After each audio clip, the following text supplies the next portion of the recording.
When I was falsely accused, my brother launched a smear campaign meant to land me in jail. My parents praised him as a hero for protecting the victims, so I made sure they felt the consequences. Now they're begging. What's up, Reddit? My brother tried to destroy me after I was falsely accused, openly saying I deserved to rot in prison. My parents disowned me, labeling me a predator. I'm a 38-year-old man who runs an electrical contracting business and teaches basic electrical safety courses at Riverside Community College twice a week. It's not flashy, but when commercial work is steady, I make six figures, and teaching helps me stay sharp. The college pays $75 an hour for 2 4-hour sessions, so it's straightforward income. The situation began on a Wednesday when the department head, Vincent, asked me to come to his office after my morning class. I assumed it was about the new curriculum planned for the fall, maybe even a routine discussion or pay adjustment. Instead, Vincent was there with Dr. Helen from Student Services and a college attorney whose name I didn't catch because the mood immediately felt off. The atmosphere was heavy, far too serious for a normal meeting. "James, thanks for coming in," Vincent said, hands folded like he was about to deliver devastating news. "We need to talk about some allegations regarding your conduct at the Skills USA competition last month." My mind went straight to alarm mode. What allegations? 2 students have submitted separate reports claiming inappropriate physical contact during the competition weekend in Sacramento. Because of the seriousness of these claims, we're placing you on immediate administrative leave pending investigation. I stared at him in disbelief. What competition? Skills USA Regionals, April 12th through 14th in Sacramento. I wasn't there. Dr. Helen leaned forward, using that calm counselor tone. "James, I know this is difficult to hear, but our priority is student safety and following protocol." "I wasn't at the competition," I repeated. "I was working on a 3-phase installation at the new downtown medical complex. I can provide permits, inspection reports, everything." Vincent didn't react. "We'll review all documentation during the investigation. However, given the consistency of the reports and the seriousness of the allegations, immediate suspension is appropriate." Consistency of what reports? I wasn't there. I was 70 miles away in a hospital with security cameras everywhere. Vincent replied, "Your name is on the trip roster."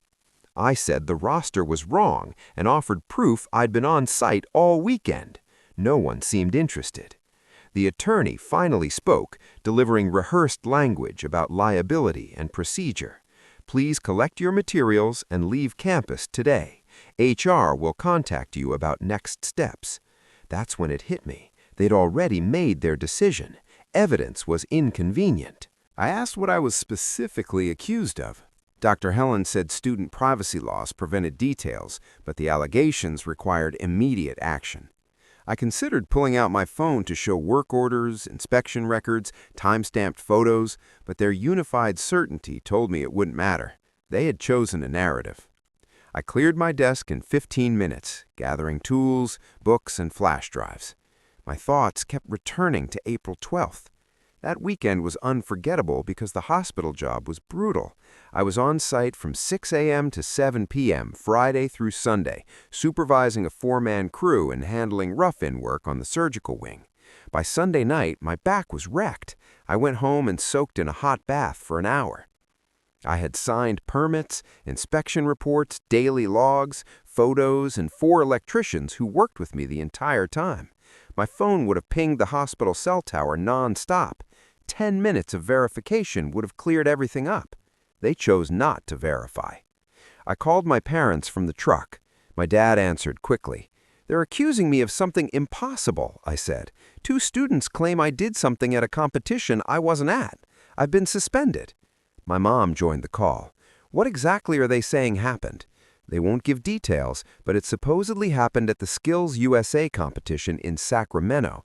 I was working at the hospital the entire weekend." There was a pause. My dad asked if I had proof. I listed everything. He said, "Then we'll handle this." But his tone was calculating. Come by tonight. We need to discuss strategy. That evening, I compiled everything: permits, inspection reports, badge logs, crew statements, time-stamped photos. It was airtight proof that I wasn't in Sacramento. I emailed it all to Vincent at midnight. He never replied. Thursday morning, my brother Brandon called. Despite our differences, I thought family might still matter. Brandon had always needed to be the successful son. When I started my business and bought a house, he criticized trade work. Our parents favored his MBA and nonprofit career. He'd spent 2 years posting performative ally content online. His career had stalled, and he needed a cause. I didn't know I'd become it. I tried explaining, but he cut me off. I can't talk right now. I'm meeting with the college administration. Karen and I are taking this very seriously. I told him I wasn't even there and had proof. He said he had to go and hung up. He blocked me everywhere. Later, my Uncle Paul texted asking if I'd seen Brandon's message.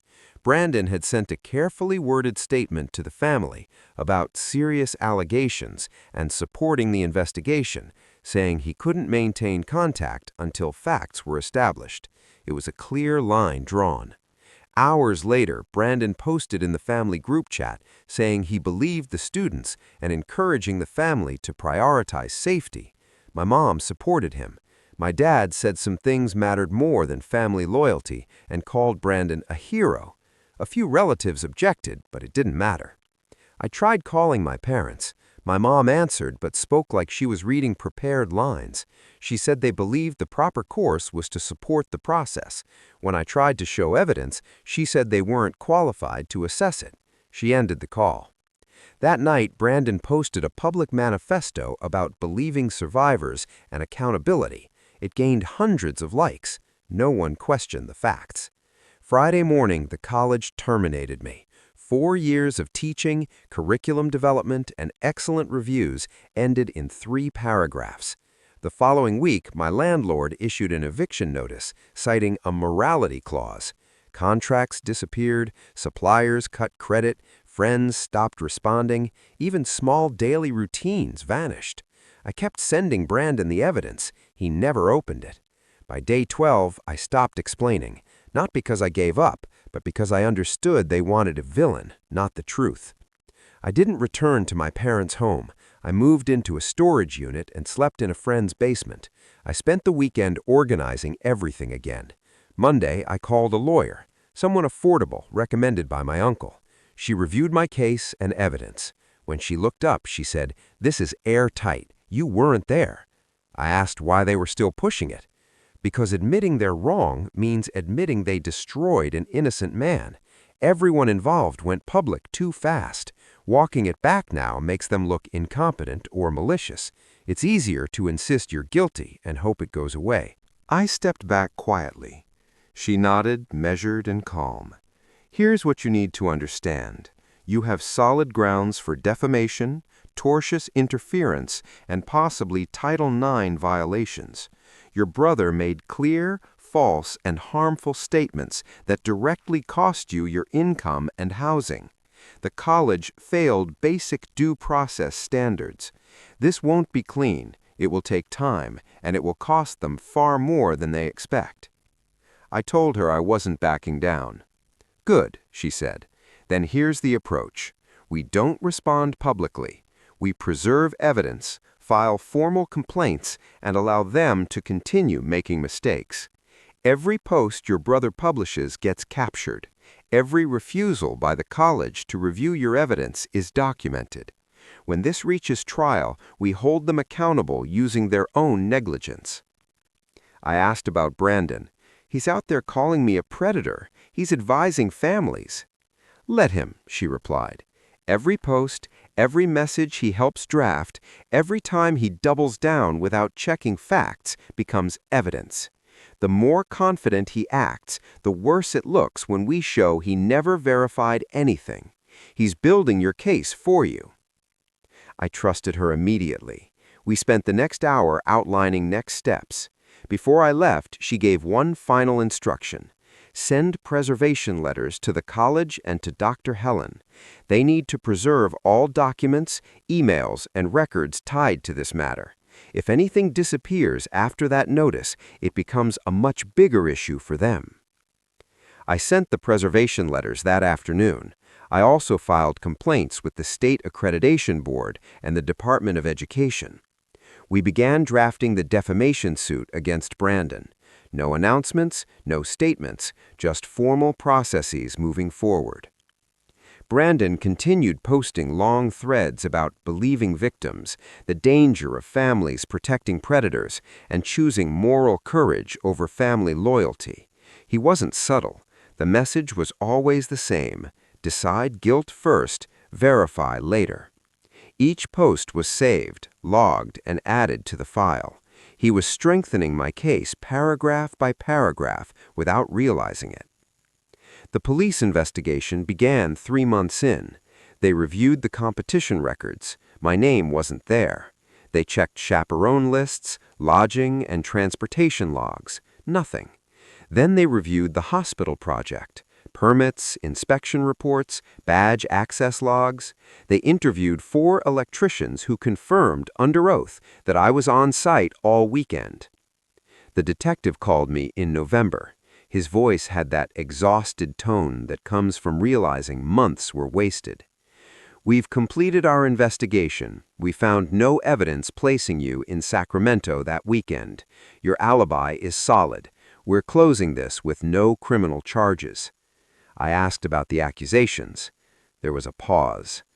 "We're reviewing how those allegations were documented and who participated in that process. That's all I can say." Then he hung up. I called my lawyer. She wasn't surprised. "Perfect," she said. "Now we proceed." While I stayed quiet, she was already moving. Discovery requests were filed. Subpoenas were served to the college, Dr. Helen, and Brandon. The college resisted, citing privacy laws and institutional protections. She dismantled every objection. First came delays. HR stopped responding. The college's legal team sent generic statements about ongoing personnel matters. When my lawyer requested hospital badge logs, they claimed technical problems made them unavailable. In December, the college tried to settle quietly. Their attorney emailed an offer: $50,000 and a mutual non-disclosure agreement, no admission of fault. The message carried a clear motive: make this disappear. My lawyer forwarded it with one word: laughable. She responded with our terms: full reinstatement, a public apology, $300,000 in compensation, and Dr. Helen's termination. Otherwise, we proceed to trial and expose every procedural failure. They went silent for 3 weeks. Then a local reporter started asking questions. Someone had leaked the police findings. The college's PR office went into damage control. Board members panicked. Donors called. Suddenly, the previously unavailable hospital badge logs appeared, complete with timestamps. External pressure forced reality to the surface. Discovery materials began arriving in January. They answered the key question: how my name was attached to the case. Dr. Helen had forwarded a Sacramento trip roster that was a reused template from the previous year. My name was still on it. She treated it as fact and then guided the students until their statements aligned with that roster. Emails between Dr. Helen and Vincent discussed managing the narrative. Texts between Dr. Helen and parents focused on organizing recollections. Multiple drafts of student statements showed extensive edits that clearly weren't written by teenagers. The accusers weren't scheming manipulators. They were minors: Kayla, 17, in welding, and Madison, 16, studying HVAC. Both attended the Sacramento competition. Both were approached afterward by Dr. Helen during what was framed as routine feedback. Their initial accounts were vague and uncertain until Dr. Helen intervened. One email to Kayla's mother read, "I know she's struggling to remember details, but trauma can blur memories. Let's try the timeline exercise we discussed." Another message to Madison's father said they had enough consistency to move forward and needed to ensure the family stayed committed and didn't waver. There was more. page after page of guidance, suggestions, and revisions until the stories solidified. The most damaging evidence came from Brandon's own messages. He documented everything, convinced he was doing the right thing. One message to Kayla's mother read, "I know your daughter is having doubts, but backing out now sends the wrong message." Another warned against focusing on timelines and alibis, calling them distraction tactics used by predators. Every exchange showed the same pattern, prioritizing his cause over verification. Depositions were scheduled for February. Brandon went first. The room smelled like stale coffee and tension. It was the first time I'd seen him in 8 months. He looked worn down. His lawyer seemed disengaged. Mine was focused and precise. She started with background questions, then moved to the key issue. When did you first learn of the allegations? Late April. What were you told? That 2 students reported inappropriate contact. Were details provided? No. Did you verify whether James attended the competition? Brandon paused. No. He admitted he didn't check records or ask for confirmation. He acknowledged I told him I wasn't there and had proof. He admitted he didn't review it. Why not? Because he'd already decided based on what the college said. Even when confronted with messages showing he discouraged fact-checking, he stood by his reasoning. He believed supporting the students mattered more than verification. The room went quiet. The weight of that admission was clear. The deposition continued for hours, covering every post, every message, every decision. By the end, he looked exhausted. The final question was simple. If you could go back, would you do anything differently? After a long pause, he admitted he would have verified my presence first. The deposition ended that night. Brandon left without looking at me. His lawyer spoke briefly with mine in the hallway. When she returned, her expression said everything. "He'll settle," she said. "He has no choice." The college board meeting took place on a Tuesday in March. It was scheduled as routine, but the findings had leaked. The room was full. Faculty, parents, reporters, and people who had supported Brandon.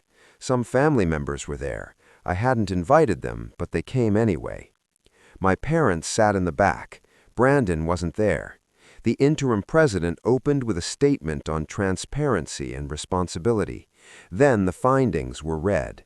After reviewing permits, inspection reports, security logs, and witness testimony, the board found no factual basis linking me to the alleged incident. I was not in Sacramento. I was working locally on a licensed commercial project with multiple witnesses confirming my presence. The room reacted quietly. The report continued, stating that the investigation uncovered significant procedural failures in how the initial accusations were handled. Students were questioned without proper procedures in place. Their statements were edited and adjusted by college staff in ways that undermined credibility. Several administrative decisions were made without confirming basic facts. The interim president looked visibly uneasy. James has filed civil claims against this institution, against Dr. Helen, and against his brother Brandon for defamation and related issues. While we cannot comment on ongoing litigation, the college acknowledges that James was wrongfully terminated and that his professional reputation was harmed due to institutional failures on our part. Someone in the audience shouted. A reporter stood up. The president called for order. "We are prepared to offer James a settlement in the amount of—" My lawyer leaned in and whispered, "Don't take it. We're taking the defamation claims to trial. Make an example." I nodded. Brandon's case went to trial in May. Civil court, not criminal. Money and reputations were at stake, not jail time. His attorney argued good faith reliance on the college's investigation, claimed his posts were protected opinion, and said he was supporting victims with no legal obligation to verify facts. My lawyer dismantled every argument. She walked the jury through all the evidence Brandon ignored, every message where he coached families to dismiss doubts, and every public declaration of guilt without checking whether I'd even been in the same city. "This isn't about believing victims," she said in closing. "It's about what happens when belief becomes a weapon." Brandon didn't just fail to verify facts, he avoided them because they were inconvenient. He helped manufacture consistency in statements that were unraveling. He pressured families to overlook their children's uncertainty. He did all of this publicly and confidently against a man who was 70 miles away on a commercial job site when the alleged incident supposedly occurred. The jury deliberated for 3 hours, liability on all claims, $150,000 in damages for lost income, reputational harm, and emotional distress. Brandon showed no reaction when the verdict was read. His lawyer tried to speak. Brandon stood up and walked out. The college settled the following week, $280,000, a public apology, and a commitment to reform investigative procedures. The settlement required formal correction letters to every individual and business they had notified about the accusations. My landlord, every vendor who canceled contracts, the department mailing list, the local contractors association, all on official letterhead stating the allegations were unfounded, that I was wrongfully terminated, and that their investigation confirmed I was not present at the event. My lawyer called it reputational remediation. I called it watching them admitted in writing. My former landlord called 2 days later, apologized, and offered to be a reference. 3 vendors reached out about new contracts. The department chair who oversaw my termination had to personally sign every letter. The college also paid settlements to the families whose children had been used as props in Dr. Helen's campaign. I don't hate Kayla or Madison. They were 17 and 16 when this began. Kids pulled into something they didn't understand by adults who should have known better. Dr. Helen manipulated them. Brandon reinforced it. Their parents were coached into believing consistency mattered more than truth. Dr. Helen lost her license 4 months later. The state board found she coached students, manufactured evidence, and violated numerous professional standards. Her appeal failed. I didn't leave town to start over. I rebuilt right where everyone could see. I used the settlement money to buy my own building, a 4,000-square-foot shop with offices and equipment space. I rehired my crew and resumed bidding on commercial projects. Turns out a court judgment in your favor is effective advertising. Within 6 months, business was stronger than before. My parents tried to reconcile in July. They showed up unannounced while I was working on a restaurant renovation. I saw my dad's car and knew why they were there. "We thought it was important to clear the air," my dad began. "Get out of my shop," I said. My mom tried her gentle tone. "James, sweetheart, we were just doing what we thought was right. We didn't have all the information." "You had the information," I said. "I sent it. You chose not to read it because Brandon told you not to." My dad said it wasn't fair. He said emotions were high. "Emotions were high because you let Brandon declare me guilty without checking a single fact. You backed him because he's always been the golden child." My mom teared up. "We never said that." "You didn't have to," I replied. I went back to work. They stood there briefly, then left. I haven't heard from them since. The family never fully recovered. Uncle Paul and Cousin Sophia stayed in touch. Everyone else either chose Brandon's side or disappeared. That was fine with me. Blood doesn't mean much when people abandon you at the first opportunity. Brandon tried to rebuild his advocacy career, but the judgment followed him. He lost his nonprofit job 3 months later. Last I heard, he was working an entry-level insurance job. His wife left him in September, took the house and the car. I didn't celebrate. It didn't feel good watching him fall. What stayed with me was watching everyone who'd been so certain and so self-righteous quietly face the consequences without ever admitting they were wrong. Almost 18 months after the accusation, Brandon showed up at my shop one cold Saturday evening. I was closing up when his truck pulled in. He sat inside for several minutes before getting out. I kept loading tools. "James," he said. I finished packing before looking up. "What do you want?" He looked worn down. "I wanted to talk." "About what?" "I messed up." I leaned against the van. "You drove an hour to say that?" "I'm trying to apologize." "You're trying to feel better." He admitted he was wrong, that he should have checked the evidence, verified I was even there. "Yes," I said. "You didn't mess up," I continued. "You made a choice. You chose certainty because it felt good, because it made you the hero." "I thought I was helping." "You wanted to feel important." He said he lost everything. "You lost it because of what you did," I replied. "You chose your crusade over facts." I walked past him toward my truck. "James, wait!" I stopped. "You want forgiveness?" I said. "Then live with what you did. Live knowing you destroyed your brother without verifying the truth. Don't contact me again. We're done." I got in my truck and drove away without looking back. If you enjoyed this video, hit subscribe. It helps the channel grow and allows us to bring you more stories like this. Thanks for watching.